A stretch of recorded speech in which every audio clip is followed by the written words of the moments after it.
Welcome to another Purple Peanut production of Yaqui Delgado Wants to Kick Your Ass by Meg Medina. This is chapter 4, and after 3 years, we are finally back and running. I read somewhere about a mathematician who said he could solve difficult equations in his sleep. He claimed that his subconscious could figure out problems he couldn't solve when he was awake. I'm not a genius, but it must work like that for me, too. When I wake up on Monday, I have a perfect plan for stalking Yaqui. "Where are you going so early?" Ma asks as I zip up my sweatshirt at the door. "I made your eggs." "School," I say, holding up the cereal bar I snatched from my pocket. "There's a club meeting." Ma looks so happy I almost feel bad about lying. The truth is that the only people who get to DJ early are the ones eating the free breakfast. Me?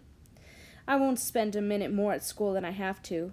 In this case, though, it's better that she thinks I go to school like Mitzi's, where people practically live full-time. "What club?" Ma asks. "Library." I hustle out the door before there are any more questions. Nobody much is in the schoolyard when I get there, except for a few guys hanging near the fence. I recognize a couple of them from the forbidden Latin lunch table. I walk fast, trying not to be noticed, but, of course, they have to go out of their way to call me out. "Love that junk, Mommy," one of them calls, making squeezing motions with his hands. I don't turn around to give him the finger, though I probably should. Instead, I hurry up the steps, 2 at a time. The library looks deserted, as usual.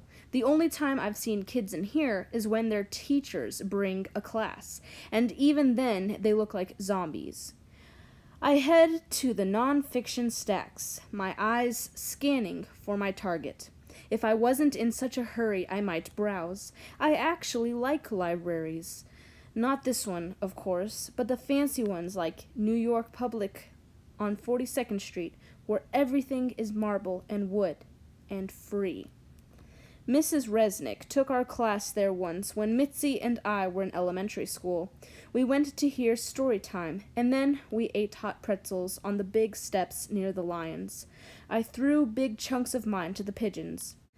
But what I mostly remember is the little lamps on the tables and that scary quiet that let you hear our squeaky sneakers as we walked through the reading room. Fingers to our lips. Mrs. Resnick whispered, "You can learn anything you want in a place like this." "We'll see." "Can I help you?" The librarian's voice startles me. I turn around slowly and find a tiny, round lady looking at me over her glasses. She looks shocked to see a living, breathing person in here. Maybe she thinks I'm a spirit. "Just browsing," I tell her, heading around the corner to the next set of stacks. It doesn't take too much longer to find what I'm really looking for. It's on one of the top shelves in the reference section. It's the collection of school yearbooks back all the way to the 1960s. I find the most recent volume, slip it under my arm, and head for the front desk. "Sorry, that's non-circulating," the librarian tells me. Her hawk eyes are fixed on the words stamped on the inside cover. "Not for checkout." My light bulb goes on just in time, and I flash her my brightest smile. "Oh, sorry, I'm new here. Mrs. Gregory is in the guidance office, sent me to borrow it," I say. "Just to see the clubs I might join." "You have a library AV club, don't you?" I know. Genius. "Seats, everyone. We have a lot of ground to cover."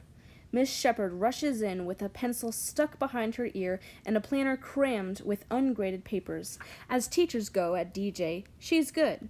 She still decorates her room like we're little kids and brings snacks on Fridays. She calls us the bright spot in her day. I take my seat in the last row near the windows, far enough away from her to be safe. That's my favorite spot in all my classes these days, unlike Darlene, who likes to sit up front where she can see in the teacher's grade book. Miss Shepherd scans the room. Today our Julius Caesar projects are due.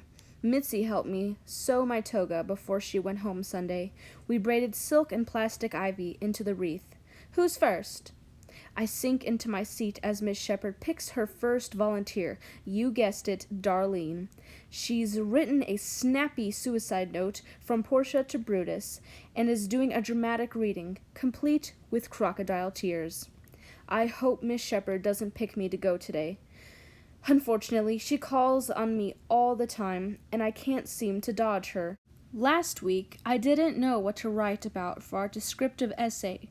Finally, in description, I wrote about the crapping boxer from our old building, how it belongs to the Iraq War vet in 4C who looks like Jesus Christ.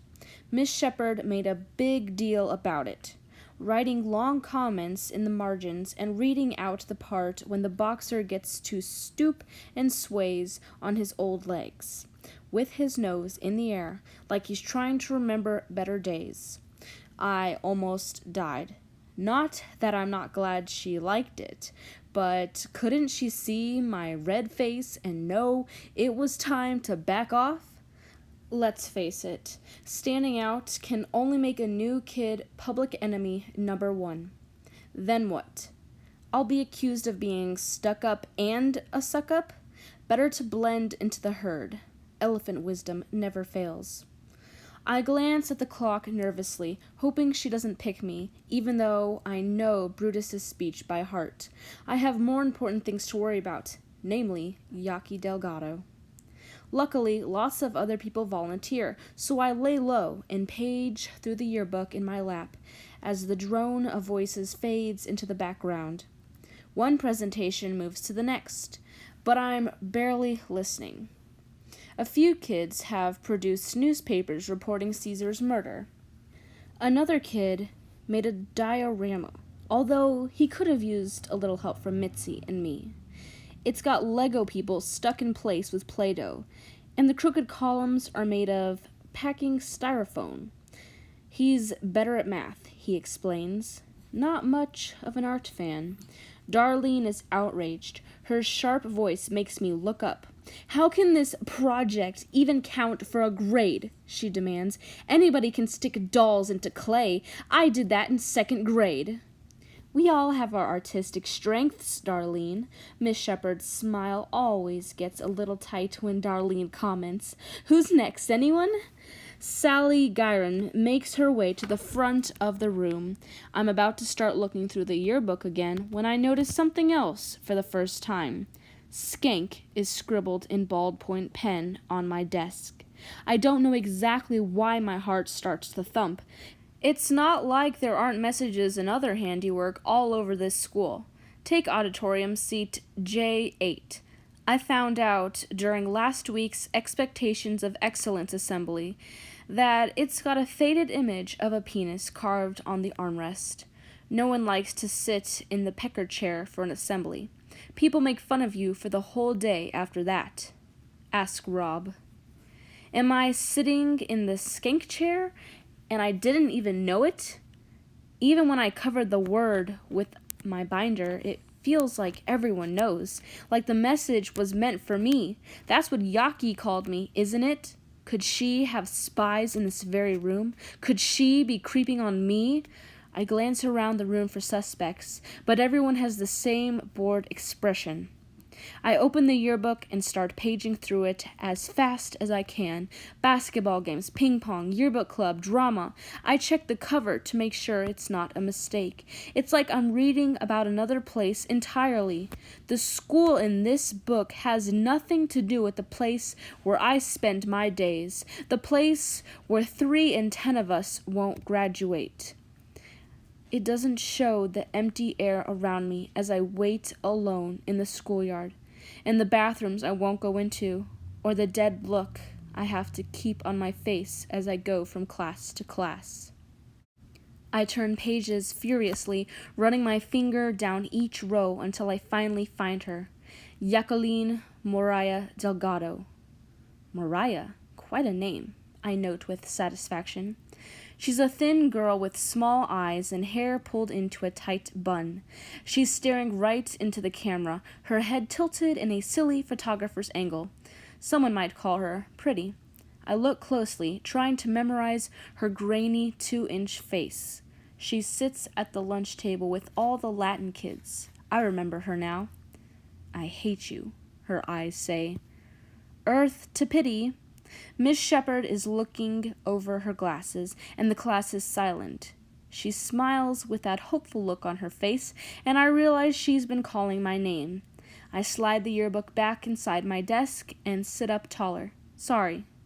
It's no use. I'm busted. She glances at my lap from where she's standing midway up the aisle. What have you got there? My face is hot. Nothing. She waits for a minute and walks closer, holding out her hand. It's just a yearbook, I say, handing it over. I was trying to... My voice trails off. Miss Shepherd tucks the book under her arm. Everyone has shifted around to look at me, and my stomach starts to twist. Are you ready to present? I can see she's saved me for last today, like dessert. Her hands feel heavy and wet. The clock says there are only 7 minutes to the bell, almost time for the halls again, where Yaqui might be lurking. Pity? Miss Shepherd asks, Are you prepared? I keep my face blank as I push the bag with my costume farther beneath my desk. I don't know if it's stage fright or being in the skank chair or the fact that all at once Yaqui feels real. I open my mouth, but nothing comes out. I shake my head slowly as my fingers go to my necklace. The elephant goes back and forth, back and forth. I have a knife, a voice says from the other side of the room. Miss Shepherd whips around, momentarily terrified. Then she sees Rob standing up. He lifts his foil dagger out of the bag and shows her. Reynolds wrap, I swear, he says. I can go next. I'm ready. Everyone laughs. At Rob? With him? I'm not sure. Very funny, Rob, Miss Shepherd says, relieved. Quiet down, everybody. She turns back to me and writes something in her grade book as Rob makes his way to the front of the room. Come prepared tomorrow, or I'll have to make it a permanent 0, she whispers to me. I don't want to do that, okay? It's killer on your average. I stare straight ahead, trying to look like her disappointment doesn't bother me. The truth is, I've never been given a 0. I've been second in line to Student of the Year since, I don't know, maybe 3rd grade. Mitzi always won. Ma has all the honorable mention certificates in a folder with her important papers. This 0 makes me feel weird, though, a little ashamed, sure, but also a little tough, especially with this Darlene and the others looking on. Soon Rob is stumbling over each line, murdering the soliloquy worse than Brutus did Caesar. He grips his dagger and jabs it hard in the air. If I didn't know better, I'd swear he was talking right to me. O judgment, thou art fled to brutish beasts, and men have lost their reason. I grip my charm tighter. All I can think about is Yaqui Delgado's eyes, about what kind of cloak she wears, what kind of dagger she'll run through me. This is the end of Chapter 4. As usual, if you liked what you heard, like and subscribe, and I promise, record more very shortly. Sorry for the hiatus. Life has been busy, as you all know. You all have your own lives, right? And I hope to put up another video soon.